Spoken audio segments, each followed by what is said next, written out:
আমি তাকে বড় পীর বলে মানি, কিন্তু আমার জন্য বড় পীর হলো আমার মা বাবা। এটা আমি বিশ্বাস করি। আপনি করবেন কি করবেন না আপনি হবেন, কারণ রাসূল বলেছেন পিতামাতার দোয়া মহান আল্লাহ সরাসরি কবুল করেন। একটু মহব্বত করে বলেন সুবহানাল্লাহ। মাঝখানে কোনো মাধ্যম লাগে না, কোন ফারিস্তার প্রয়োজন হয় না, সরাসরি আল্লাহ কবুল করে দেন বাপ মার দোয়া। কিন্তু একটা হাদিস আমরা একটু দেখান দিন, যে রাসূল বলেছে পীর সাহেবের দোয়া মুরিদানের জন্য টপাস করে কবুল করে হবে, মাঝখানে কোনো মাধ্যম লাগবে না।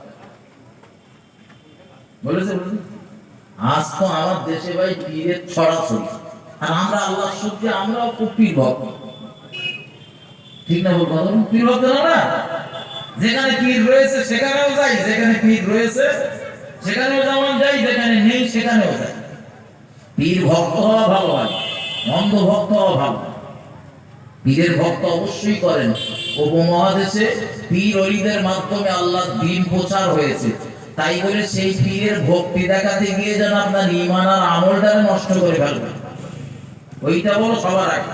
ঈমান আর আমল সবার আগে, ওইটা ঠিক থাকলে আপনি পীরের মুরিদ হয়েছেন, পীরের সহচর্যে থেকেছেন, খুব ভালো, আলহামদুলিল্লাহ। কিন্তু ঈমান আর আমল যদি শেষ হয়ে যায়, ঈমান যদি নষ্ট করে পীরের মানে মুখ পেতে হয় বা তার ভালোবাসা পেতে হয়, ও পীরের আমার দরকার নেই। আমার দেশে কি পরিমাণ যে পীর ব্যবসা চলতেছে আপনি কল্পনা করতে পারবেন না। যেখানে পীরের কবর নেই, কিচ্ছু নেই, সেখানে চারটে ইট গাঁথতে দিয়ে তার উপর একটা চাদর ফেলে দিয়ে বলছে অমুক নাজ রাগা। আর আমার দেশের কিছু মানুষ আছে মাদ্রাসার জন্য গেছে, সেখানে 50টা এতিম বাচ্চা থাকে, ওখানে দেওয়ার জন্য 5 টাকা বার হয় না, তখন হ্যাঁ ওরা সব মেরে ধরে খাচ্ছে, অমুক করছে তমুক করছে, ওই টাকা দেবে না। অথচ যেখানে কিচ্ছু নেই সেখানে আমার পকেট থেকে ব্রান্ড বার হচ্ছে, এই না হয় না কত আর কবে সজাগ হবে। আমি কোন পীর ওলিদের হাতে টাকা দিতে নিষেধ করছি না, আপনি হাজিরা হিসাবে 20 টাকা 50 টাকা 100 টাকা 5000 1 লাখ 1 কোটি যা খুশি দেন, সমস্যা নেই। কিন্তু যে জায়গাগুলোতে কোনো আল্লাহওয়ালা বুজুর্গের কবরও নেই, কোনো আল্লাহওয়ালা ব্যক্তিও নেই, ব্যবসা করার জন্য চারটে ইট গেঁথে দিয়ে তার উপর একটা চাদর ফেলে রেখে দিয়েছে, সেখানে আপনার টাকা পড়বে কেন? আর সেখানে আপনি যাবেন না, আপনি তো ঈমানদার। ওরা ধোঁকা দিচ্ছে আপনাকে, এটা কবে বুঝবেন? যত তাড়াতাড়ি বুঝবেন তত তাড়াতাড়ি আপনার মঙ্গল। এইরকম মাজার আমার দেশে প্রচুর রয়েছে, এখানে দেখা যাবে এখানে অমুক হুজুরির নজ রাখা, ওখানে আরেকটা হুজুরির নজ রাখা, ওখানে বনবিবির থান, ওখানে অমুকের থান, আর বছরে এক আধবার করে ওখানে একটু খাবারের দোকান বসে, একটু মেলা টেলাও হয়, দেশের জনগণ ওখানে যায়, এটাই হয় না কথা বলে। আর ওইসব হুজুরের দরবারে নাকি বাড়িতে হুজুর রয়েছে, তোমার আব্বা আর মা ওখানে যাও, ওখানে ওর মতো বড় হুজুর আমি তো পাইনি। আপনারা যদি কেউ পান আমার একটু দেখিয়ে দেন, আমি একটু সেখানে যাই, একটু দেখিয়ে দেন। বিশ্বাস করুন, এই অন ক্যামেরাতে বলছি, জীবনে যত মুসিবতে পড়েছি শুধু মা বাপকে বলেছি এটার আমার প্রয়োজন ছিল, কিন্তু দেখছি এই ঠিকঠাক অন্যটা। আব্বা একটু দোয়া করে দেন, মা একটু দোয়া করে দেন। আল্লাহ শুকরিয়া, আল্লাহ শুকরিয়া। পিতামাতার দোয়া যে বিফলে যায় না, আর রাসূল বলেছেন পিতামাতার দোয়া সরাসরি কবুল হয়, সেগুলো আমি চোখে দেখছি। আপনি বাড়ি যান, পিতামাতার খেদমত করুন, বাপ মা নেই কবরে রয়েছে, থাক, মাঝে মধ্যে বাপের কবরটার ধারে যাবেন, মায়ের কবরটার ধারে যাবেন। জীবনে কত সময় কত মায়ের সঙ্গে বাপের সঙ্গে খারাপ আচরণ করে ফেলছি না ফেলি, কখনো জেনে কখনো না জেনে করেছি ভুল। বাপ মার কবরের পাশটাতে গিয়ে দাঁড়িয়ে যান, আস্তে করে মায়ের পায়ের কাছটাতে বসে যান, যা জানে না যা জানে তাই পড়তে থাকুন, সূরা ফাতিহা, সূরা ইখলাস, দরুদ শরীফ, কালেমা শরীফ, যা আপনার জানা রয়েছে। হুজুরদের মতো অত ইনিয়ে বিনিয়ে আপনার চাওয়ার দরকার নেই, আপনি যা জানেন তাই পড়ুন। প্রয়োজনে বাপ মার কবরের পাশে গিয়ে বসে যান, তার কবরের যে দিকটাতে পা রয়েছে ওই দিকটাতে বসে যান, বাপ মার কবরের উপরটাতে একটু হাত বুলিয়ে দেন। আমার জনম দুঃখী বাপ শুয়ে রয়েছে এই জায়গাটায়, আমার গর্ভধারিণী মা শুয়ে রয়েছে এই জায়গাটায়, প্রয়োজনে চোখের দু ফোঁটা পানি ফেলুন, মাকে ডাক দিন, মা আমি আপনার সেই হতভাগা ছেলে, পৃথিবীর জমিন আপনার বড় কষ্ট দিয়েছিলাম, তখন আমি বুঝতে পারিনি, কিন্তু আজ আমি উপলব্ধি করেছি মা সেদিনের আমার এই ব্যবহারটা, এই কাজটা ছিল খুব খারাপ। মা আজ আপনি তো বেঁচে নেই, ক্ষমা চাইতে পারছি না, তাই আপনার পায়ের কাছে বসেছি। পায়ের উপরটাতে হাত দিতে পারিনি, কিন্তু আপনার পায়ের উপরে মাটির যে আস্তরণ রয়েছে তার উপরে হাত দিয়ে চোখের পানি ফেলে বলছি, মা আপনি আমারে ক্ষমা করে দেন, আমার জন্য একটু রুহানি দোয়া করে দেন। আল্লাহ চাইলে আপনার জীবনের ওই বাপ মার সঙ্গে করা খারাপ আচরণের পরিবর্তে বিনিময়ে যে গুনাহ সঞ্চয় হয়েছিল আমার আল্লাহ আপনাকে ক্ষমা করে দেবেন। আমরা যাই তো নাকি কবরস্থানে, যাই তো না, যাই মাঝে মাঝে, কিন্তু এই গেলে বাপের কবর কোনটাই চিনতে পারি না। লোকের কি বলবো, আমি গত পরশু দিন একটা কর্মখানিতে গিয়েছি, খুব নিকটাত্মীয়, আমি নিজেই দাফন করে এসেছি, অথচ বড় কবরস্থান তো, তারপরে তো যাওয়া হয়নি। এখন আমি গিয়ে চিনতে পারছি না, তা আমার সাথে আমার একটা ভাই রয়েছে, তার জিজ্ঞাসা করতেছি এই কবরটা কোন জায়গায়, কোথায় কবরটা, আমার ভাইও বলতে পারছে না, আমিও বলতে পারছি না। তার মানে যাওয়া আসা নেই, বলতে পারছি না। যদি আমার যাওয়া আসা থাকতো তো অবশ্যই আমি নির্ধারণ করতে পারতাম এটা আমার অমুক আত্মীয়র কবর, এটা আমার আব্বার কবর, কি এটা আমার মায়ের কবর, কি এটা আমার নানার কবর, কি এটা আমার দাদার কবর, এটা তো নির্ণয় করতে পারতাম। আমার ভাই ও বাবাজিরা আমার, ভুল আমাকে নেবেন না, ভুল আমাকে বুঝবেন না। আমার আলোচনা এখানে নয়, আর একটু সামনে চলো। আমি আপনাদের বোঝাতে চাইছিলাম এই দুনিয়ার জিন্দেগিতে আমরা নেক আমল করি, ভালো কাজ করি, সৎ কাজ করি, কিন্তু মাঝে মধ্যে সেই নেক আমলগুলো আমাদের ভুলের কারণে, আমাদের অন্যায়ের কারণে আমরা নষ্ট করে ফেলি। ওটা স্টকে রাখতে পারলে মৃত্যু পরবর্তীকালীন জিন্দেগিতে কাজে লাগবে, কিন্তু স্টকে যদি রাখতে না পারেন, ওটা যদি সংরক্ষণ না করতে পারেন, তো কবরের জিন্দেগিতে আমাদের জীবনটা হয়ে উঠবে বড় দুর্বিষহ। আপনি বলবেন হুজুর আলেমদের মুখে শুনেছি কোরআন শরীফের একটা অক্ষর যদি কেউ তেলাওয়াত করে মহান আল্লাহ তাকে 10টা নেকি দান করেন। একটু মহব্বত করে বলুন সুবহানাল্লাহ, আরো জোরে বলুন সুবহানাল্লাহ। হুজুর নেকি আল্লাহ দেন এটা শুনেছি, কিন্তু মহান আল্লাহ সেই নেকিগুলো যে ধ্বংস করে দেন এটা তো জানি না। নাকি ধ্বংস হয় তো, হয় না? হয়। আমাদের ভিতরে একটা ভয়ঙ্কর রোগ রয়েছে, ওই রোগটার নাম হলো হিংসা। আমাদের কম বেশি সকলের ভিতরে রয়েছে, আমার ভিতরেও আছে, আপনার ভিতরে রয়েছে, পাড়া প্রতিবেশী কম বেশি সবার ভিতরে আছে হিংসা নামে একটা রোগ। ওই যদি দেখা যায় পাশের বাড়ি কেউ একটা 5 কাঠা জমি কিনেছে, তো আমার তাতে হিংসা, আমিও জন দেই, ও জন দেয়, আমিও শ্রমজীবী, সেও শ্রমজীবী, অথচ আমি জমি কিনতে পারি না, ও জমি কিনে কি করে টাকা পায় কোথায়? হিংসা হয় না? পাশের বাড়ির লোক একটা সুন্দর বাড়ির ডিজাইন করে ঘর করতেছে, আমার তা দেখে হিংসা হয়, আমি করতে পারিনি, কিন্তু উপরে কি হিংসা। আমার ভাই ও বাবাজি আমার, হিংসা কিছু জায়গাতে জায়েজ রয়েছে, আবার কিছু জায়গাতে না জায়েজ। এই না জায়েজ হিংসা যখন আমরা করে ফেলি, এরই কারণে আমাদের জীবনের নেক আমলগুলো সব বরবাদ হয়ে যায়। দেশের মানুষ জানে হাসিবুর ভালো ছেলে, দেশের মানুষ জানে হাসিবুর নামাজ পড়ে, রমাদানের রোজা রাখে, দান দান সাদকা করে, কিন্তু আমার ভিতরে যখন হিংসা নামে এই রোগটা প্রবেশ করবে, আমার তাম জীবনের স্বপ্নে কামালগুলো পুড়ে ছাই হয়ে যাবে, সব ধ্বংস হয়ে যাবে। কথাটা আমার না, নবী মুহাম্মদুর রাসূলুল্লাহ সাল্লাল্লাহু আলাইহি ওয়াসাল্লাম হাদিস শরীফের ভিতরে বর্ণনা করেছেন। ও বাবাজি ভাইজানেরা, যদি দলিল নিতে চান, প্রমাণ নিতে চান, আরো দুটো কথা মাথায় ঢোকান। আমরা হলাম মানব জাতি, সৃষ্টির সেরা মানুষ, মানে আমরা সৃষ্টির সেরা। আমাদের বয়বব, আমাদের আকৃতি, আমাদের গঠন পদ্ধতি মহান আল্লাহ খুব সুন্দর করে সৃষ্টি করেছেন। তার উপমা মহান আল্লাহ কোরআন শরীফের ভিতরে দিয়েছেন। 30 পারার সূরা 3 এ আমার আল্লাহ কসম দিয়েছেন, ওয়াত-তিনি ওয়াজ-যাইতুন। মহান আল্লাহ বলেন, শপথ তিন আর যাইতুনের কসম, তিন আর যাইতুনের।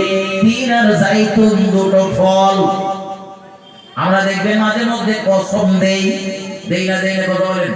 তোমার মাথা ছুঁয়ে বলছি, কি আমার ছেলের মাথা ছুঁয়ে বলছি, মেয়ের মাথা ছুঁয়ে বলছি, আমার নাভি ছুঁয়ে বলছি, চোখ ছুঁয়ে বলছি, আমার পাটখারা ছুঁয়ে বলছি। ব্যবসা কখনো প্রতিষ্ঠানের কসম দেই, কখনো মায়ের কসম দেই, কখনো বাপের কসম দেই। এগুলো হারাম, হারাম, হারাম।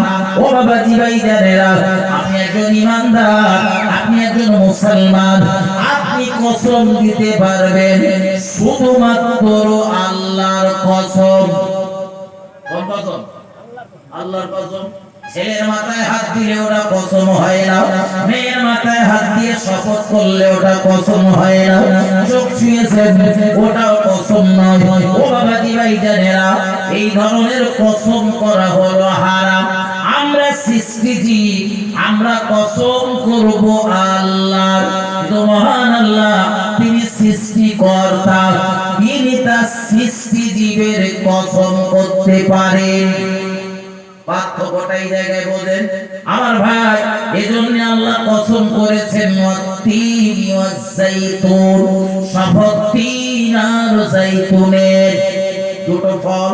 কখনো মহান আল্লাহ কোরআন শরীফে আসরের সময়ের কসম করেছেন, কখনো ফজরের সময়ের কসম করেছেন, এক এক সময় এক এক বিষয়ের কসম করেছেন। আমার আল্লাহ কোরআনের এই সূরাটা দুটো ফলের কসম করেছেন, ওয়াত-তিনি ওয়াজ-যাইতুন, শপথ তিন আর যাইতুনের। এরপর আমার আল্লাহ আবার কসম দিলেন। আমরা সচরাচর একটা কসম দিই, ছেলের মাথায় হাত দিয়ে বলছি, ভাই আমি এই কাজ করিনি। কিন্তু মানুষকে আরো গুরুত্ব বোঝানোর জন্য তখন দেখবেন দুটো তিনটে কসম দেই আমরা, নিজেরাও দেই না। কখনো আল্লাহর গিরি, কখনো বাপের গিরি, কখনো মার গিরি। তিনটে চারটে কসম দেওয়ার পর তখন বলি, ভাই এই কাজটা আমি করিনি। ও বাবাজি ভাইজানেরা, মহান আল্লাহ শুধু দুটো ফলের কসম দিয়ে থামেননি, বরং পরের আয়াতে আমার আল্লাহ আবারও কসম দিলেন, ওয়াত-তিনি ওয়াজ-যাইতুন ওয়া তুরি সিনিন। মহান আল্লাহ এবারে শপথ দিলেন পবিত্র তুরে সাইনা। তুরে সাইনা বলতে একটা পাহাড়, যে পাহাড়টার উপরে দাঁড়িয়ে আল্লাহ পাকের নবী হযরত নবী মুসা আলাইহিস সালাম মহান আল্লাহর সঙ্গে সরাসরি কথাবার্তা বলতেন। একটু মহব্বত করে বলুন সুবহানাল্লাহ। এই তো দুনিয়ার একজন নবী, যিনি জমিনে দাঁড়িয়ে দাঁড়িয়ে মহান আল্লাহর সঙ্গে কথা বলতেন। একটু মহব্বত করে বলুন সুবহানাল্লাহ।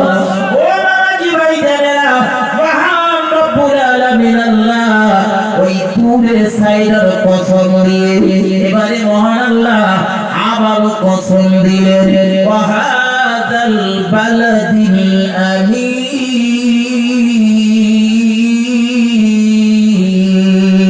মহান আল্লাহ কসম দিলেন শান্তিপূর্ণ নগরী। শান্তিপূর্ণ নগরী বলতে তাফসীরে জালালাইনের লেখক লিখেছেন, মক্কার হারাম শরীফকে বোঝানো হয়। যেখানে আপনার গায়ে একটা মশা বসলে মারতে পারবেন না, তাড়িয়ে দিতে পারবেন। একটা মাছি বসলে মারতে পারবেন না। আপনার চরম দুঃখী পিতার মারার কারী আসামি খুনিটাও যদি আপনার সামনে ঘোরাফেরা করে, তারপরে ওই খুনির গায়ে আপনি হাত তুলতে পারবেন না। এই জায়গার কসম দিয়ে আমার আল্লাহ বললেন, ওয়াহাদাল বালাদিল আমিন, শপথ ওই শান্তিপূর্ণ নগরী। এরপর মহান আল্লাহ বললেন, লাকাদ খালাকনাল ইনসানা ফি আহসানি তাকওয়িম। মহান আল্লাহ এতগুলো কসম দিলেন, পীরের কসম, জাইতুনের কসম, তুরে সাইরার কসম, শান্তিপূর্ণ নগরীর কসম, চারটে কসম দেওয়ার পর মহান আল্লাহ বলেন, আমি মনুষ্য জাতিকে সৃষ্টি করেছি সৌন্দর্য মণ্ডিত করে। একটু মহব্বত করে বলুন সুবহানাল্লাহ। আল্লাহ আমাদের সৃষ্টি করেছেন কত সুন্দর করে, আমরা যদি বিশ্বাস না করি তাই এতটা কসম দিয়েছেন। আচ্ছা, আল্লাহ কসম দিয়ে বলছেন, আল্লাহ কসম না দিয়ে বললেও মিথ্যা কথা বলে, কথা বলে। এই মানব জাতিকে সৃষ্টি করার আগে মহান আল্লাহ জিন জাতিকে সৃষ্টি করেছিলেন। যদিও আমরা অনেকে জিন বিশ্বাস করি না, আপনারা করেন তো নাকি? করেন? মহান আল্লাহ কোরআন শরীফের ভিতরে স্পষ্ট বর্ণনা করেছেন। আমার আল্লাহ বলেন, আমি মানুষ এবং জিন জাতিকে সৃষ্টি করেছি আমার ইবাদত বندگی করার জন্য। একটু মহব্বত করে বলুন সুবহানাল্লাহ। ও বাবাজি ভাইজানেরা, এই জিন জাতিকে মহান আল্লাহ সৃষ্টি করেছিলেন ইবাদত বندگی করার জন্য। রবে আমাদেরকেও সৃষ্টি করেছেন মহান আল্লাহ তার ইবাদত বندگی করার জন্য। মানুষ সৃষ্টি করার আগে আল্লাহ জিন জাতিকে সৃষ্টি করেছিলেন। ওই জিন জাতিদের ভিতরে তারা যখন মহান আল্লাহ আদেশ নিষেধের মান্যতা দিত না, মহান আল্লাহ আদেশ নিষেধের বাক্যগুলো মেনে চলত না, আমার আল্লাহ এত খফা হয়ে গেলেন, এত রাগান্বিত হয়ে গেলেন, তাদেরকে ধ্বংস করার মনস্তাব করলেন, ধ্বংস করার জন্য মন স্থির করলেন। ও বাবাজি ভাইজানেরা, তাদের যখন মহান আল্লাহ ধ্বংস করছিলেন, ফারিস্তাদের দ্বারা ধ্বংস করতে গিয়ে ছোট্ট একটা বাচ্চাকে দেখে আল্লাহর ফারিস্তাদের বড় মায়া হলো। ছোট বাচ্চাদের দেখলে দেখবেন আমাদেরও অনেকের ভিতরে মায়া, দয়া, উদ্রেক হয়, হয় না? হয় না? হয়তো আমার চরম শত্রু, কিন্তু তার একটা ফুটফুটে বাচ্চা, ছোট বাচ্চা, ওটা দেখলে আমাদেরও মায়া হয়। আর পৃথিবীর সব থেকে সুন্দর হলো শিশুর মুখের হাসি, শিশু বাচ্চার খেলাধুলো, তার কথাবার্তা। আপনার মনটা খুব খারাপ কোন কারণবশত, ছোট বাচ্চাটা যদি সামনে এসে কিছু একটা করে, দেখবেন আপনার মনে আনন্দে ভরে যায়। যায় না? যায় না? হাজার কষ্টে রয়েছে। এই জন্য পুরুষেরা হাড় ভাঙা পরিশ্রম করে সকাল থেকে দুপুর পর্যন্ত। বাড়ি এসে যখন আব্বা বলে কোনো সন্তান ডাক দেয় না, এই 8 ঘন্টা ধরে যে মাটি কেটেছে, এই মাটি কাটার কষ্ট তার থাকে না। ঠিক বলছি না? ভুল বলছি? আচ্ছা, তো এই ছোট বাচ্চাটাকে দেখে আল্লাহর ফারিস্তাদের খুব মায়া হলো, খুব মায়া হলো। তারা মহান আল্লাহকে ডাক দিয়ে বললেন, আল্লাহ, আপনার যদি অনুমতি মেলে তো আমরা এই বাচ্চাটার লালন পালন করব। ফারিস্তারা কোন বাচ্চার লালন পালন করবে বলে মহান আল্লাহর দরবারে প্রার্থনা করছেন। আমার আল্লাহ কি ফেরত দেবেন বলে মনে হয় নাকি? কোরআন শরীফের ভিতরে আল্লাহ জানিয়েছেন, উদউনি আস্তাজিব লাকুম। বান্দা, আমি আল্লাহ, আমায় ডাকো, আমি আল্লাহ, আমায় স্মরণ করো, আমি আল্লাহ তোমার ডাকের সাড়া দেব। একটু মহব্বত করে বলুন সুবহানাল্লাহ। তো ফারিস্তারা যখন অনুমতি প্রার্থনা করলেন, মহান আল্লাহ তাদের প্রার্থনা কবুল করে নিলেন এবং অনুমতি দিলেন। আমার দিকে ধ্যান দেন, আমার দিকে ধ্যান দেন। এখন এই বাচ্চাটা লালন পালন হবে কাদের কাছে? ফারিস্তাদের কাছে।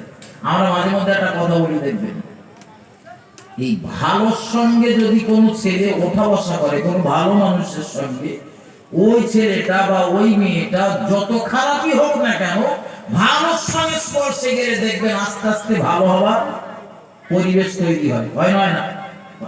পুরো ভালো না হলেও দেখবেন খানিকটা হয়। এই জন্য আবার যদি খারাপের সঙ্গে স্পর্শে আপনার বেটা বেটি পতিত হয়, তো জানবেন আপনার ছেলে যত ভালোই হোক, আস্তে আস্তে আস্তে আস্তে ওই খারাপের সঙ্গে স্পর্শে করে খারাপ হয়ে যেতে পারে। পচা পুকুরের পাশে যদি ভালো পুকুর থাকে, তো ওই চুয়ানে চুয়ানে চুয়ানে চুয়ানে কখনো কখনো ভালো পুকুরের পানিটাও পচে যায়, নষ্ট হয়ে যায়। ভালো পুকুরের তলদেশেও কখনো কখনো অ্যামোনিয়া উৎপাদন হয়। হয় নয় না? এই জন্য দেখবেন ভালো পুকুর, খুব ভালো পুকুর, হঠাৎ ভোরবেলা মাছ ভাসতেছে, তারপরে চোখ ঘুরতে ঘুরতে মাছ মরে যাচ্ছে, মানে অক্সিজেন ফেল। হয় না? হয় না? তার মানে জানতে হবে ওর পরিবেশ খারাপ হয়ে গেছে। পরিবেশ খারাপ হয়ে গেলে সেখানে টেকা কষ্টকর হয়ে যায়। আমরা মাঝে মধ্যে দেখবেন অশান্তিতে ভুগে মাঝে মধ্যে এরকম বলবেন, এখানে থাকবো না, এখানে থাকতে মন চাচ্ছে না, চলে যাবে সব কাছে কেনা করে দিয়ে। মাঝে মধ্যে বলে না মানুষ? আমার ভাই বাবাজিরা, ভুল আমাকে নেবেন না, ভুল আমাকে বুঝবেন না। মহান আল্লাহর ফারিস্তারা এই বাচ্চাটাকে লালন পালন করছিলেন। আর এই বাচ্চাটাকে লালন পালন করতে গিয়ে দেখা গেল জিনের বাচ্চা হবার পরেও এত ভালো ব্যক্তিতে পরিণত হয়ে গেল, এত ইবাদত বন্দেগী করতে লাগলো, আসমান আর জমিনের 4 ইঞ্চি জায়গা ফাঁকা নেই যে সেই জায়গাটায় সে সিজদা করেনি। সব জায়গায় সিজদা করেছে। আমি যেখানে বসে রয়েছি এখানেও তার সিজদা রয়েছে, আপনি যেখানে বসে রয়েছেন ওখানেও তার সিজদা রয়েছে। এই ব্যক্তিটির নাম হলো আযাজিল ইবলিস। ইবলিসের নাম শুনেছেন? ইবলিস এখন খুব খারাপ, এখন খুব খারাপ, কিন্তু প্রথম থেকে এত খারাপ ছিল? খুব ভালো ছিল, খুব ভালো ছিল। নামাজ পড়ে কারা? ভালো মানুষ ছিল না খারাপ মানুষ? ভালো মানুষ। আর কোন মানুষ নামাজ পড়ে তার ভিতরে যদি কোনো বদ অভ্যাস থাকে, সেই নামাজের কারণে দেখবেন আস্তে আস্তে ওই বদ অভ্যাসটাও সে ত্যাগ করে, ছেড়ে দেয়। আল্লাহ তাকে সুপথ দেখায়। এই আযাজিল ইবলিস আসমান জমিনে 4 ইঞ্চি জায়গা ফাঁকা নেই যে জায়গাটায় সে সিজদা করেনি। ইতিহাস আপনাদের জানা, আমি এই বিষয়ে আলোচনা আর বাড়াবো না, শুধু মূল পয়েন্টটা মাথায় নেন, যেটা না বললে আমি বোঝাতে পারবো না। এত সিজদা দিল, এত সিজদা দিল, সিজদা দিয়ে দিয়ে মহান আল্লাহর এত নিকটে পৌঁছে গেল, জিনের বাচ্চা হবার পরেও সে হয়ে গেল মুআল্লিমুল মালাইক, ফারিস্তাদের সরদার। বাচ্চা বলো জিনের, কিসের বাচ্চা? জিনের বাচ্চা, কিন্তু সিজদা দিয়ে দিয়ে ফারিস্তাদের সরদার। সিজদার কত পাওয়ার, সিজদার কত পাওয়ার। কেউ কেউ বলে, হুজুর কি ভাই, হাঁস তবু মাথা নিচু করে সাউন্ড পায়, তোমরা কি পাও? এই ধরনের মন্তব্য মাঝে মাঝে শোনা যায় না? যায় না? যায়। সিজদার কত মর্যাদা, সিজদার কত পাওয়ার, সেটা ওর জানা নেই। সিজদার পর দেখা গিয়েছিল বদরের ময়দানে আল্লাহর নবী মুহাম্মদ রাসূলুল্লাহ মাত্র 313 জনকে নিয়ে বদরের ময়দানের ওই তুমুল জিহাদের ময়দানে, কঠিন যুদ্ধের ময়দানে অবতীর্ণ হলেন। একদিকে 1000-এর মতো সৈন্য, আর অপরদিকে মাত্র 313 জন।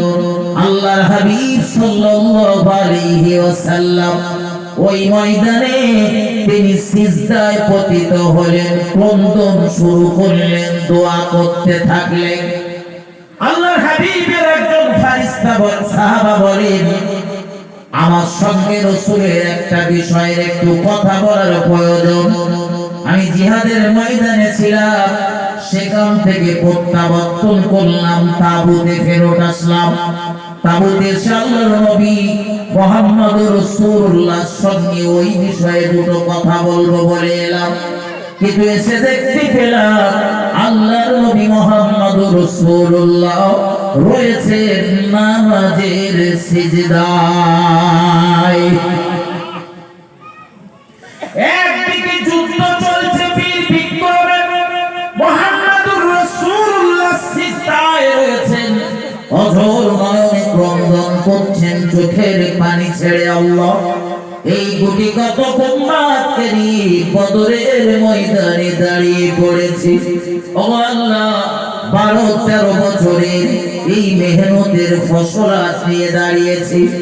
আল্লাহ, আজ যদি আপনার সাহায্য বদরের ময়দানে নেমে না আসে, ও রব্বুল আলামিন আল্লাহ, আপনাকে আল্লাহ আল্লাহ আল্লাহ বলে ডাকার মতো আর কাউকে খুঁজে পাওয়া যাবে না।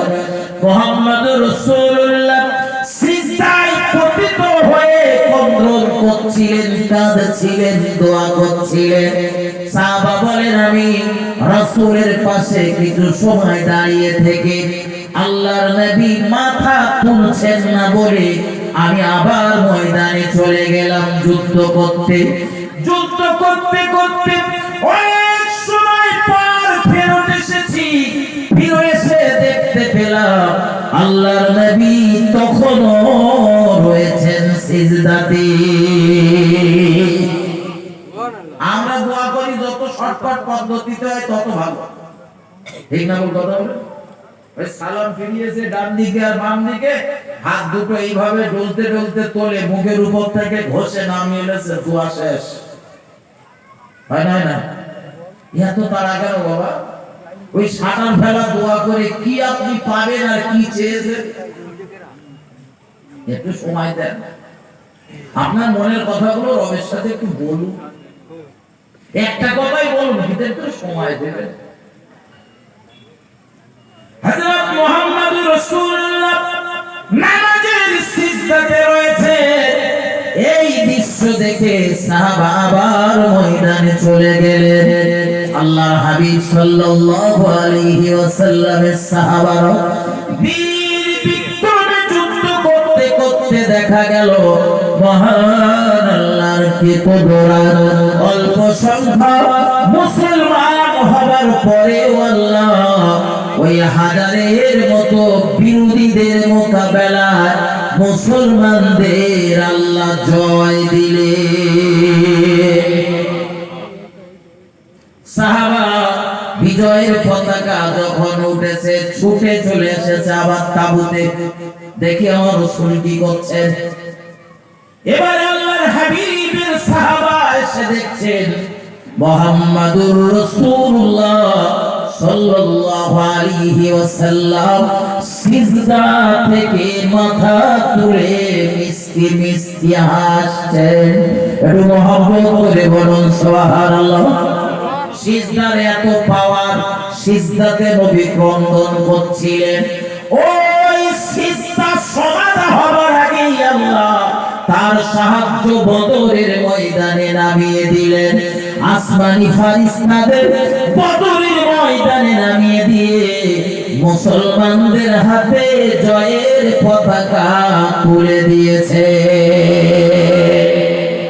এজন্য হাসরের ময়দানে সব নবীদের কাছে আমরা যাব, সব নবীরা ফেরত দেবেন, কিন্তু আমাদের নবীর কাছে গেলে আমাদের নবী ফেরত দেবেন না।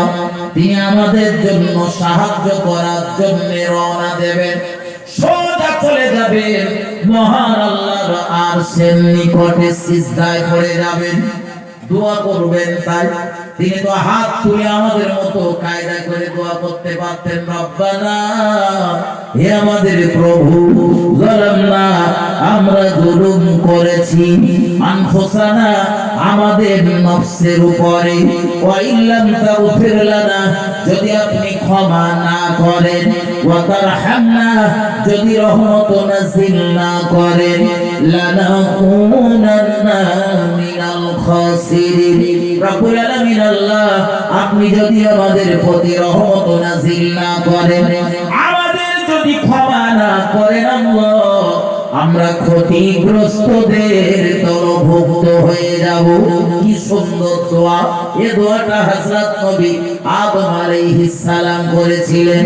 আমি বলছি না যে হাত তুলে দোয়া করা জায়েজ নেই, অবশ্যই জায়েজ, সব সময় জায়েজ, যতবার মন চায় করেন, কিন্তু দোয়া চাওয়ার আর একটা পদ্ধতি হলো নামাজে সিজদা।